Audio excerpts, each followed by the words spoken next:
Pemirsa, Komnas HAM menduga ada keterlibatan oknum TNI Polri dalam kasus kerangkeng manusia di rumah Bupati Langkat nonaktif terbit rencana perangin-angin. Oknum TNI Polri itu disebut turut berperan dalam penganiayaan penghuni kerangkeng itu.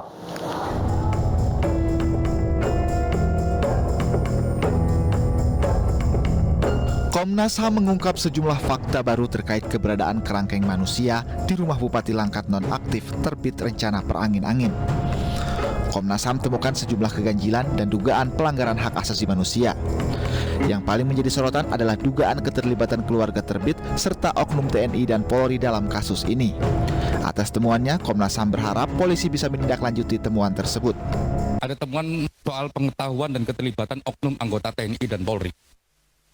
Jadi kita mendapatkan keterangan ada beberapa oknum anggota TNI dan Polri terlibat dalam proses kerangkeng tersebut. Kami mengetahui jumlah dan nama masing-masing dan informasi penunjang lainnya, termasuk pangkat dan sebagainya. Terus terdapat tindakan kekerasan, penyiksaan atau yang merendahkan martabat oleh oknum-oknum tersebut. Yang berikutnya adalah terhadap oknum kepolisian yang menyarankan pelaku kriminal untuk menjadi penghuni kerangkeng. Sebelumnya, Komnas HAM juga memeriksa Bupati nonaktif Langkat terbit rencana perangin-angin terkait keberadaan kerangkeng manusia di rumahnya di gedung KPK Jakarta. Dalam pemeriksaan ini, Komnas HAM membawa sejumlah dokumen dan barang bukti untuk dikonfirmasi kepada tersangka, seperti sejarah adanya kerangkeng tersebut hingga hilangnya nyawa penghuninya. Tim Liputan iNews melaporkan. Lalu benarkah ada keterlibatan oknum TNI Polri dalam kasus kerangkeng manusia di rumah Bupati Langkat nonaktif terbit rencana perangin-angin? Sudah bergabung bersama kami Hoirul Anam, Komisioner Komnas HAM. Selamat sore Pak Hoirul. Sehat selalu. Baik, sehat selalu Pak. Bagaimana tadi Bapak menyatakan bahwa ternyata ada dugaan kekerasan, lalu ada perlakuan yang tidak layak yang dilakukan kepada manusia di kerangkeng di belakang rumah Bupati Langkat ini. Bisa dirincikan Pak, seperti apa persisnya maksud Anda tadi? Ya, yang pertama-tama memang kami mendapatkan keterangan ya untuk anggota TNI, oknum anggota TNI itu informasinya memang salah satunya memang latih senam fisik ya. Terus kami juga curiga beberapa istilah-istilah terkait kekerasan itu juga dari istilah-istilah yang ada di sana kayak gantung monyet, 2,5 kancing, itu yang pertama. Terus yang kedua memang informasinya ada kekerasan. Dan informasi ini sudah kami sampaikan kepada pihak POM TNI AD beberapa waktu yang lalu, awal Februari. Dan sudah ditindaklanjutin dan ada proses penyelidikan oleh teman-teman TNI AD dan ini sangat bagus. Yang kedua untuk kepolisian. Jadi kasus ini sebenarnya kami berdua ini, Komnas HAM dan khususnya Polda Sumut, kepolisiannya itu selalu berkomunikasi dan berkoordinasi. Jadi memang nggak mungkin kami juga mendapatkan banyak informasi tanpa bantuan dari teman-teman Polda Sumut. Nah, memang ada dua kasus. Kasus yang pertama adalah ada salah satu anggota kepolisian di level Polsek sana yang memang menyarankan, jadi orang melakukan tindak kriminal malah menyarankan untuk dimasukkan ke kerangkeng. Itu yang pertama, dan itu sudah ditindaklanjuti. Nah, yang kedua memang ada informasi, ya ini informasi awal, informasinya lumayan gitu ya, lengkap, tapi memang belum fix. Ini di akhir-akhir proses.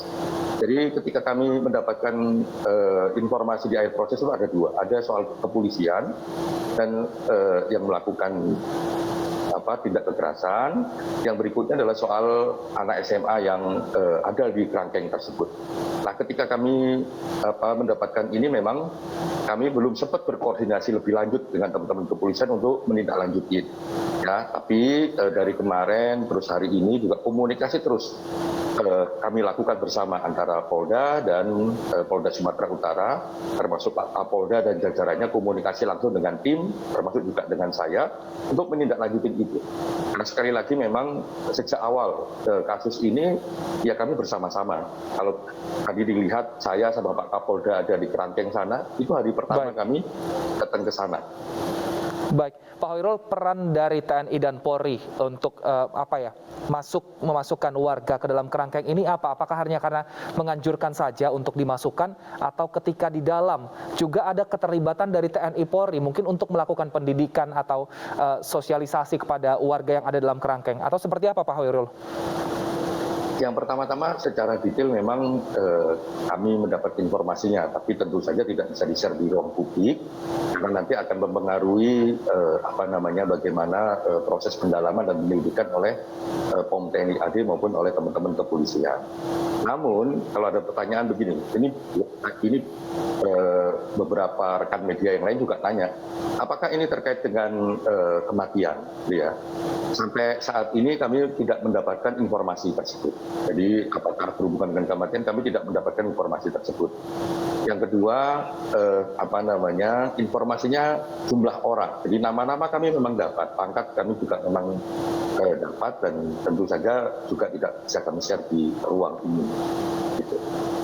Baik, nah tapi ada juga pendapat dari pihak keluarga yang menyatakan bahwa biar saja anggota keluarga mereka itu dikerangkeng di situ karena ternyata mendapatkan makanan dan juga mendapatkan perawatan yang dinilai layak oleh keluarga yang dikerangkeng ini. Lalu bagaimana Komnas HAM juga mungkin menimbang dari pendapat keluarga yang anggota keluarganya dikerangkeng ini, Pak Hoirul? Ya, yang pertama-tama memang di media awal itu hampir semua saksi mengatakan diperlakukan secara layak, gitu ya. Dan betul memang dikasih makan 3 kali sehari, makanannya juga baik, gitu. Itu memang tak terbantahkan. Tapi apakah mendapatkan kekerasan, penyiksaan atau perlakuan merendahkan martabat? Kami mendapatkan informasi sejak awal. Kalau teman-teman ingat ya, ada video viral, ada salah satu penghuni kerangkeng di sana ketika ada aksi penegakan hukum oleh KPK, itu kan ada yang luka-luka di sininya itu. Nah, itu videonya cuma 5 detik. Kami mendapatkan video yang jumlahnya lebih banyak. Itu kerjasama antara kami dengan Polda Sumatera Utara. Jadi kami kerjasama, kami mendapatkan video tersebut.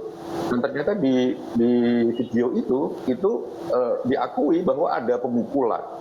Nah, dari situlah sejak awal kami yakin, bahkan itu hari pertama ya kami datang ke sana, kami yakin bahwa banyak perlakuan yang kekerasan, merendahkan martabat dan sebagainya. Baik. Tapi memang prosesnya susah gitu. Jadi tidak serta-merta kami bisa mendapatkan keterangan, kesaksian dan sebagainya, karena memang ada suasana ketakutan di sana.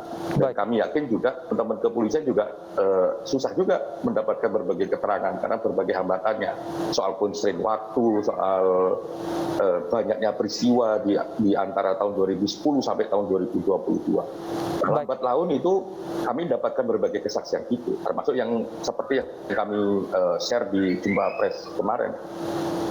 Baik, terima kasih Pak Hoirul Anam, Komisioner Komnas HAM. Kita harapkan semoga nanti laporannya bisa semuanya terkumpul sehingga bisa terbukti apa sebenarnya yang terjadi di dalam kerangkeng yang terdapat di rumah Bupati Nonaktif dari Langkat. Terima kasih Pak Hoirul, sehat selalu.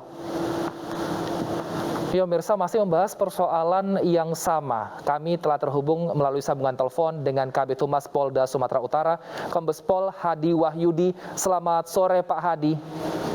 Assalamualaikum, selamat sore Mas. Waalaikumsalam Pak Hadi, kami ingin konfirmasi, benarkah ada keterlibatan dari anggota kepolisian terkait kerangkeng yang terdapat di rumah Bupati Nonaktif Langkat, Pak Hadi? Ya, yang pertama kami sampaikan terima kasih kepada Komnas HAM yang sejauh ini kita terus berkoordinasi dan berkomitmen bersama Polda Sumatera Utara untuk menuntaskan, membuka dan menyelesaikan peristiwa ini. Kemudian yang kedua, kami sampaikan bahwa penyidik di Treskrim Polda Sumatera Utara sudah menaikkan status penyelidikan menjadi penyidikan, didasari gelar perkara dan 2 laporan polisi. Yang pertama, laporan polisi yang pertama itu korban atas nama almarhum Saryanto Ginting, dan laporan polisi yang kedua korban atas nama Abdul atau Bedul. Nah, kedua korban ini sudah dilakukan ekshumasi beberapa waktu yang lalu dan terindikasikan dari hasil ekshumasi dan otopsi itu ada dugaan tindakan kekerasan yang terjadi di dalam kerangkeng. Kemudian yang ketiga, terkait dengan rilis yang disampaikan oleh Komnas HAM kemarin bahwa ada dugaan keterlibatan oknum anggota Polri. Sampai dengan saat ini secara resmi kami belum menerima rekomendasi itu.